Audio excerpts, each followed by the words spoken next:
Happy New Year po sa lahat. Today is January 2, 2024 na. At ito ang kauna-unahan nating motor na i-review. Yung pong inaantay natin na FI ng Suzuki Smash na nandito na po sa Pagsanghan, Areza Mall. Although late na naman tayo ng pagre-review sa Suzuki Smash FI, pero may kasabihan naman na huli man at magaling, ito'y huli pa rin. Okay, it's better to be late than never, sabi nga. Kaya tara, pasukin na natin si Suzuki Smash FI dito po sa Suzuki Areza Mall.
Okay mga ka-riders, dito po sa Suzuki Pagsanghan, ang available po na naka-display dito, ito pa rin pong carb type na Smash na drum brake po siya. Dalawang variant po ito, meron po siyang variant na spoke saka mugs. So ito na po yung ating ipipicture ngayong araw, itong kanilang FI version ng Smash. Nandito rin po ay spoke version at saka drum brake. So expect na natin mas mababa po presyo nito. Pero in case po na ang interesado po kayo ay dun sa kanilang mugs at saka disc brake, available naman po rin dito. Okay, dito po sa ating Smash FI, dalawang kulay lang po ang available. Yung pong Candy Summer Red at saka New Titan Black. And then sa variant naman po ng mugs at disc, meron po siyang kulay na Metallic Matte Stellar Blue at New Titan Black. Almost the same naman po siya ng mga kulay na ginamit. Combined color po ng red, white at saka yung main color niya na black. Para sa akin po, mas attractive po yung gantong design ng decals. Hindi siya over-decorated and then readable or mabilis mabasa yung mga specifications niya dito sa tagiliran. Lalo na itong kanyang brand name na Suzuki. And then dito po sa ating carb type, napansin ko medyo makitid po siya. Yun po isa sa pagbabago na ginawa dito sa, o improvement na ginawa dito sa FI version, mas malapad na po siya. And then isa pa po, dito sa kanyang pinakanguso, meron siyang air intake. Ayan, makakatulong po sa ating cooling system na makapasok po ang hangin at makalabas kung masyado mainit. And then syempre yung ating horn dito na rin po nakalagay para marinig natin na maayos yung kanyang busina. Okay, maganda po ang color combination na kanyang ginamit. Tatlong kulay lang po siya, red, gray at saka black. And then sa kanya naman pong lighting system, halogen bulb po dito sa headlight. And then mga bulb naman po dito sa kanyang turning signals. Wala naman pong problema kahit bulb lang importante, malakas po ang kanyang ilaw. And then dito po sa kanyang taillight, stoplight at saka turning signals, all bulb rin po ang ginamit. Okay, may sukat po na 80 by 90 by 17 dito sa kanyang rear tire. And then of course, tube type pa rin po ang kanyang gulong dahil naka-spoke wheels nga po siya. And then meron po siyang brand na MVP Star. And then Japan Technology po ang kanyang gulong. And then sa kanya naman pong rear suspension, dual shock absorber na meron siyang coil spring. And then of course, drum brake po sa kanyang rear brake. And then meron po siyang mahabang muffler. Ang maganda naman po rito, mahaba rin po yung kanyang head guard. Kung gaano kahaba yung kanyang muffler, yan, sako po halos lahat yung kanyang muffler hanggang dito po sa elbow. So, imposible lang po tayo mapaso dito. Yun lang po, meron po siyang division dito. Ito po isang part ng head guard ay metal na naka-chrome. And then ito naman po isa ay plastic naman po. And then 70 by 90 by 17 ang size po ng kanyang gulong dito sa front. And then ayan, naka-drum brake din po ang kanyang front brake. And then telescopic fork na front suspension. 4-speed po ang Smash FI na 115cc. Of course, ito pa rin po yung kanyang kickstart. And then 650 ml lang po ang kanyang engine oil capacity. And then chain drive naman po sa kanyang drive type. Ito po maganda sa kanyang clutch type. Suzuki Advanced Power Engagements Clutch System na po siya or SAPEX. Single cylinder, 4-stroke, 2 valves, single overhead cam. Air-cooled pa rin po ang kanyang cooling system. Indirect injection po sa kanyang injection type. And then Euro 3 compliant na po ang Suzuki Smash FI. Meron po siya maximum power na 8.5 horsepower at 8,000 RPM. 9 Nm of torque at 4,000 RPM. Meron po siyang timbang na 93.5 kilos sa kanyang curb weight. And then sa ground clearance, nasa 145 mm naman po. And then pagdating sa seat height, 760 mm. Okay, maganda po ang quality ng kanyang seat cover. Ayan, mapapansin po natin may pagka-leather po ang kanyang design. Ayan, maganda at hindi po siya madulas. Makapit sigurado ito sa ating pantalon. And then pagdating po sa kanyang tabas o shape, tamang-tama naman po sa ating hita at sa ating puwitan. Medyo mababaw lang po ang tabas niya, pero mamaya sakyan natin na para ma-feel natin kung komportable ba talaga siya. Okay, check naman po natin yung kanyang underseat storage.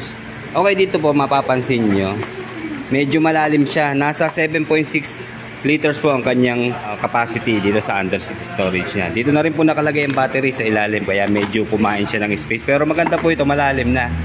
So kung talagang naliliitan po kayo, pwede po tayo maglagay ng box, top box. Dagdag tayo para sa ating helmet. Okay, ito po yung kanyang stock na side mirror. Kaya medyo round shape siya, di ba? And then maganda yung stem niya, hindi siya masyadong mahaba. Average lang. And then yun, manual, basic tools. Ayan, dito na po nakalagay. And then ito po, nasa 4.3 liters po ang kanyang fuel tank capacity. And then sa fuel consumption, dito po kayo magugulat. Na-improve din po dahil ngayon po, 68 kilometers per 1 liter ang kanyang fuel consumption. So kung meron po siyang 4.3 liters na fuel tank capacity, multiply po natin 68 times 4.3. Malayo na po ang mararating nun. Kung sa south po kayo pupunta, makakaabot na po kayo sa Pamplona, Camarines Sur. Ano po yan, one way lang. And then kung sa north naman po, makakarating naman kayo sa Manawag, Pangasinan. And then pagdating po sa top speed, dahil kapatid po ito ni Suzuki Raiders, halos pareho sila ng dimension, magaan at medyo makitid. 130 kilometers per hour sa kanyang top speed po. All stock po yan, ha. Okay, medyo agaw pansin po dito sa kanyang display screen. Mapagkamalan nyo siyang digital na pero all analog pa rin po siya. Dahil sa ganda po ng mga kulay na kanyang ginamit. Ayan, meron siyang green na ginamit, red, white, saka black. Okay, ito ho, kompleto ho ang kanyang mga indicators. Nandito po sa pinakababa yung kanyang neutral sign and then yung kanyang gear position. Yan, primera, segunda, tercera, kwarta. And then check engine sign, high beam, low beam sign, turning signal sign, fuel indicator sign, and then yung kanya naman pong speedometer, and then yung kanyang odometer po. Ayan, kompleto po siya. Yung mga kailangan nating information, lahat nandito na po. Okay, sa kanyang switches and button, no? Very simplified po dito sa kanyang left side. Bali, ito po yung kanyang high beam, low beam. and then turning signals, and then busina. Then dito sa kabila po, nagsosolo yung kanyang electric starter push button. And then of course, meron pong shutter key lock yung kanyang ignition. Yun lang po mga ka-riders, wala siyang hook. Pero pwede po tayo magkabit. Ayan, meron po siyang abang, oh. Maliit na basket, pwede tayo magkabit dito para sa mga pinamili natin. And then wala po siyang charging port mga ka-riders. Pero pwede po tayo mag-install na, napakabilis naman po maglagay ng charging port. Okay, nandito na rin lang si Suzuki Smash Carb Type. Tingnan natin yung pagkakaiba ng kanyang underseat storage. Okay. Although pareho lang po sila ng capacity ng fuel tank, ayan 4.3 liters. Pero pagdating po sa underseat storage, medyo mas lumaki po talaga dito sa FI version. And dahil dito po malaki pong space ang kinain ng kanyang battery. Ayan, diba? Pero okay lang yan. Sabi ko nga, maglagay na lang po tayo ng top box o basket. Dito sa harap, pwede rin po tayo maglagay ng basket. Ayan, may abang naman po siya, oh. Mga bolt yan. Makakapaglagay po tayo dyan ng basket. Kahit dito po sa bagong version. And then sa grab bar po, medyo may nabago po dito sa ating FI version. Naging pointed na po siya, pero buo pa rin naman siya. Unlike dito sa ating carb type, medyo pabilog siya, wala siyang kanto, di ba? Pero pareho lang naman pong okay yan. Sa meter display naman, wala namang problema. Importante lang talaga, readable siya at saka maliwanag. Yan ang pinaka-importante sa lahat. Kahit ano pang position ng kanyang mga indicators, okay lang yan. Importante talaga ay malinaw siya. Ito isa pa pong pagkakaiba dito sa FI, sa carb type ng Smash, yung kanyang muffler. Okay, dito napansin naman natin, di ba? Iba yung kanyang heat guard. Unlike dito sa Suzuki Smash na carb type, okay, ayan. Purong ano siya, metal yung kanyang heat guard. Hindi katulad din sa kabila po na may hati sila, plastic at metal. Yun lang, ito medyo kinapos sa heat guard. Sana sinagad-sagad na rito, ano po. Yun naman po ang maganda dito kay FI version. Hanggang dulo, hanggang elbow meron siyang heat guard. And then sa kanyang footrest, pillion footrest, ayan, pare-pareho po siyang rubberized. Maganda ho, hindi tayo masasaktan in case na dumables ang ating paa. Ayan po, protected siya ng rubber. Ganon din po sa carb type, may rubber din yung kanyang mga apakan. Dito po si Sir NJ para ipaliwanag sa atin yung pagkakaiba ng price itong dalawa. Sir, Happy New Year, ha? Good afternoon. Okay. Okay sir, i-update niyo lang po kami sir. Dito muna tayo sa Smash na carb type. Magkano pa po siya ngayon? So ito sir, ito yung Smash natin sir na drum brake carb type. Cash price niya sir is 64,200. So then may discount tayong 2%. So 62,960 na lang po siya. So yun po, all in na po yun. So wala na siyang extra charges po. So yun na yun, all in natin. Kung nagbabalak mag-installment, minimum down payment natin is 5,100. Then, monthly installment natin for 1 year, 6,975. 2 years, 4,150. And then, 3 years, 3,280. Lahat po yan, may rebate po kung ano man pong terms. Then, kung 24 months or 36 months po natin, so meron tayo always updated, meron tayo last month free. Dito naman sa Smash FI natin, drum brake din po, cash price po niya is 68,200. Nagbabalak naman po kumuha ng installment, minimum down payment natin is 5,400 po. So all in na po yan. Monthly installment natin for 1 year, 7,375, 2 years, 4,385, and 3 years, 3,465. Ganun din po, may rebate po 200. Then kung 2 months or 3, or kung 2 years or 3 years po yung ating terms, may last month ulit. Ano-ano po bang kulay ang available? Medyo nalito po kasi ako eh. Unahin po natin dun sa unang version niya. Check natin sir dun sa inyong screen para nakita ko naka-display po dito eh. Ano-ano po bang available na kulay dito sa atin munang carb type? Sir, ang alam ko is yun pa rin naman. So kung ano yung available na colors.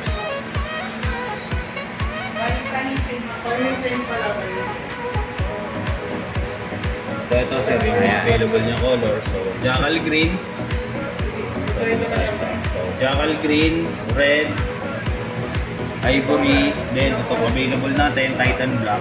Okay, ito yung metallic matte fibro. Sir, in case na yan ang ordering kulay, available naman po sa atin. Available naman siya sa web. Okay. So nakaka-order naman Okay, sige sir. Dito naman sa isa sir. Ano bang mga available dito ngayon? Dito sir sa kanyang Smash FI na drum brake, so available colors niya is dalawa lang po. So itong Titan Black tsaka yung ating red. So yung color red po. So ito siya sir, yung red. Yan yung red. Okay, tapos Titan Ayan Black. yung Titan Black, so ito yung available po natin. Ayan, dalawa lang sir, ano po? Dalawa lang po. Okay, sige, dun sa naman tayo sir sa mugs. Check natin. Ito naman sa mags, so dalawa lang din po yung available na kulay. Available na kulay natin sa mags is Metallic Matte Stellar Blue at Titan Black. Angas ng blue, ano po? Ayan, ito na po yung bagong ano, red ang kanyang mugs, ano po? So, yan na yung mags style. Sir, available din po yan. So ito sir, may order na kami, hindi pa lang po lumalabas. Okay, yung maganda. So, may order na tayo niya, hintay na lang natin kung may deliver sa akin. Okay, sige sir, maraming salamat sa information. Thank you. Thank you.